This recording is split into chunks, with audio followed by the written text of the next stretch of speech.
The day she decided not to take revenge was the day everything changed. Not because she forgave him, not because she stopped caring, and definitely not because she suddenly became some peaceful woman who believed everyone deserved endless second chances. She simply realized something. He wanted her to be angry. He wanted her obsessed. He wanted her to spend sleepless nights thinking about him. He wanted her to react. And she finally understood that the one thing he couldn't control was her silence. My name is Claire, and for 2 years, I believed revenge meant making someone regret hurting me. I was wrong. The man who hurt me was called Daniel. To everyone else, he was charming, honey. successful, the kind of man people trusted within 5 minutes of meeting him. He knew exactly what to say. He knew when to smile. He knew how to make people feel important. And he knew exactly how to make me feel worthless when nobody was watching. We worked together at a growing design company.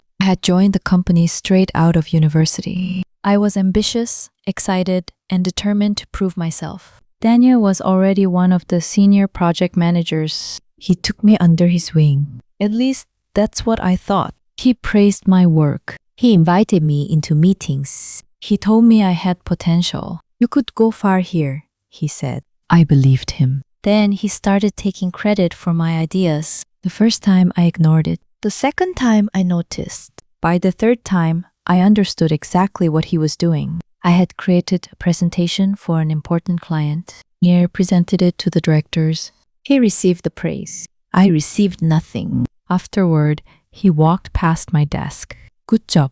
I looked at him. You mean my presentation? He smiled. Our presentation.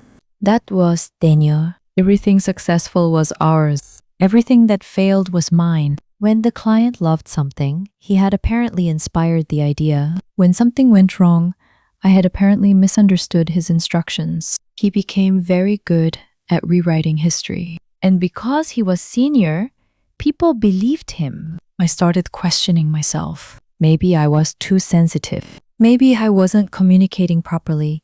Maybe I needed to work harder. So I worked harder. I stayed late. I came early. I stopped complaining. And somehow, the harder I worked, the more he took. Then came the promotion. I had been working toward it for months. My performance reviews were excellent. My clients were happy. My projects were successful. I thought I had a real chance. Then Daniel got the position. I congratulated him. He smiled. Don't worry, your time will come. That sentence broke something inside me because I knew exactly what had happened. He had taken my word. Then he had taken the opportunity. And now he wanted me to be grateful for the privilege of watching him succeed. That evening, I sat in my car and cried. I didn't cry because I didn't get the promotion. I cried because I realized I had been trying to earn approval from someone who had already decided I would never receive it. The next morning, I resigned. I expected Daniel to celebrate. Instead, he looked shocked. You're leaving? Yes. You'll regret this. Maybe I would, but I smiled. Maybe. Then I walked away. I thought that was the end. It wasn't. 2 weeks after I left, Daniel started contacting me. At first, it was harmless. How are you? Then it became personal. I heard you're looking for another job. Then insulting. Be careful. Your reputation isn't as good as you think. I ignored him. He sent another message. You really think you can succeed without me? I deleted it. Then another. You'll come back. I blocked him. And that was when the real war began. I heard from former coworkers that Daniel was telling people I had been fired. He told them I had failed at my job. He said I had left because I couldn't handle pressure. He even told one client that I was unreliable. For a moment, I wanted revenge. Real revenge. I wanted to expose him. I wanted to show everyone his emails. I wanted to send every stolen project to the directors. I wanted his carefully built reputation to collapse overnight. I had evidence. Lots of it. I had emails proving he had taken credit. Messages showing he had changed instructions. Documents showing he had approved decisions and later blamed me. I could have released everything. And for several days, I considered it. Then I stopped. I asked myself a question. What would revenge actually give me? Another argument? Another year of thinking about Daniel? Another reason to keep him in my life? He had already taken enough from me. I wasn't going to give him more. So I did something he never expected. Nothing. I stopped responding. I stopped explaining. I stopped defending myself to people who had already decided what they wanted to believe. And I started rebuilding. I found another job. The company was smaller. The salary was initially lower. But my manager was different. She trusted me. She listened. She gave me credit. When I had an idea, she didn't steal it. She said my name. At first, I didn't know how to react. It felt strange, almost suspicious. Then I realized something. This was what work was supposed to feel like. I started growing. My confidence returned. I became better at my job. I started managing larger projects. Clients began asking to work with me directly. And slowly, without even realizing it, I became successful. Not because I wanted Daniel to notice, because I had stopped caring whether he did. Then, almost a year after I left, I heard his company was struggling. At first, I felt nothing. Then I heard why. Several clients had complained about Daniel. His team was leaving. Projects were failing. Management had discovered inconsistencies in his reports. Apparently, some of the work he had claimed as his own had been produced by former ponies. The same people he had taken credit from were no longer there to protect his story. One by one, the truth started coming out. And I hadn't done anything. That was the strangest part. I hadn't exposed him. I hadn't contacted his company. I hadn't told anyone what he had done. His own behavior had finally caught up with him. Then one evening, I received an email. It was from the director of his company. They had discovered my old work in their records. They wanted to know whether I could clarify who had created certain projects. I stared at the email. This was the moment. The moment I had imagined hundreds of times. I could finally expose Daniel. I could finally tell everyone what he had done. Instead, I replied with the truth, nothing more. No insults, no anger, no revenge, just facts. They attached the relevant documents. The director thanked me. A few weeks later, Daniel lost his position. I heard about it from someone who still worked there. Then came the part I never expected. Daniel called me. I almost didn't answer, but something made me pick up. Claire. His voice sounded different. No confidence, no sarcasm. Just tired. I need to talk to you. I'm listening. I know what you told them. I told them the truth. You could have helped me. I was silent. Then I said, I tried helping you once. He didn't respond. You just didn't want help. You wanted control. There was a long silence. Then he said something that surprised me. I didn't think you would actually move on. I smiled.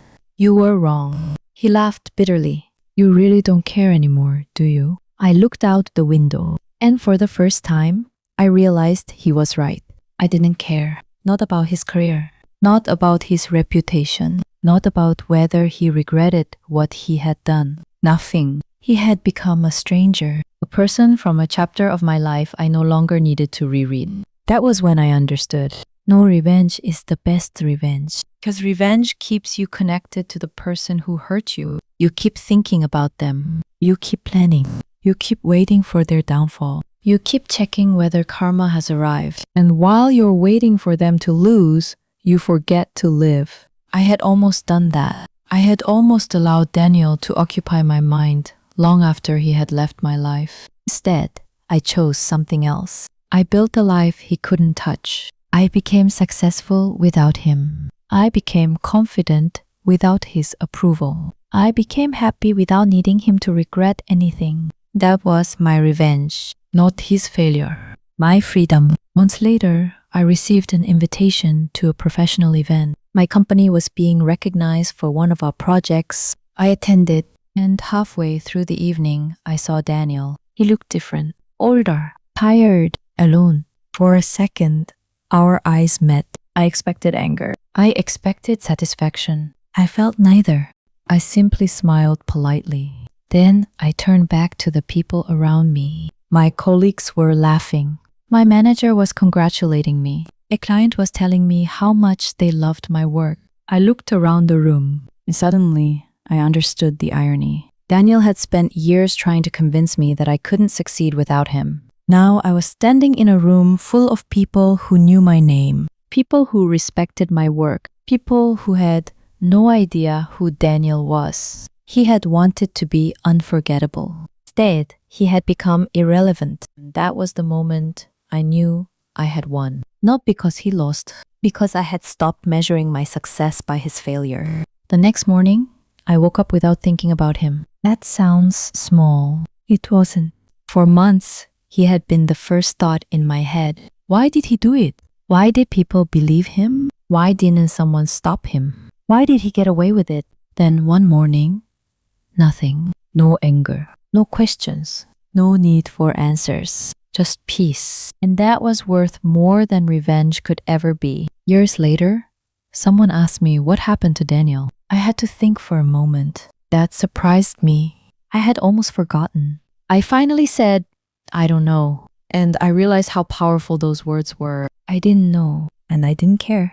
His story had stopped being part of mine. That is something people don't understand about revenge. Sometimes the most satisfying ending isn't watching someone suffer. It's realizing they no longer matter. The person who betrayed you becomes a lesson. The person who humiliated you becomes a memory. The person who tried to destroy you becomes someone you wouldn't recognize in a crowded room. And you keep going. You grow. You heal. You laugh again. You build something beautiful. You become so busy creating the life you wanted that you forget to check whether the person who hurt you is still watching. That is when karma becomes truly powerful. Because the best revenge isn't making them jealous. It's making them irrelevant. Daniel wanted me angry. I became peaceful. He wanted me insecure. I became confident. He wanted me to fail. I succeeded. He wanted me to spend my life proving him wrong. I stopped caring what he thought. And that was the one thing he could never take from me. My future. So if you ask me whether I got revenge, I will tell you the truth. No, I didn't. I got something better. I got my life back. I got my confidence back. I got my peace back. And eventually, I got to watch the truth do what I never could. It exposed him without me lifting a finger. That is the strange thing about karma. You don't always have to chase it. Sometimes you just need to get out of its way. People who hurt others eventually have to live with the person they have become. And people who choose to heal get something much better. A future, a new beginning, a life that no longer revolves around the person who broke them. So no, I never took revenge on Daniel. I didn't need to. I walked away. I rebuilt myself. I became successful. I became happy. And while he was still trying to prove that I couldn't live without him, I was already living a life where I didn't even think about him. That was the revenge. The quiet kind. The kind nobody sees coming. The kind that doesn't require a dramatic confrontation. The kind that happens when you finally realize you don't need someone to regret hurting you. You only need to stop hurting yourself by remembering them. And if there is one thing I know now, it is this. The best revenge isn't watching your enemy fall. It is rising so far above the situation that you no longer care whether they ever get back up. No revenge is the best revenge because sometimes the person who wanted to destroy you ends up becoming nothing more. That chapter you almost forgot you had written. The most beautiful part? You get to write the rest of the story without them.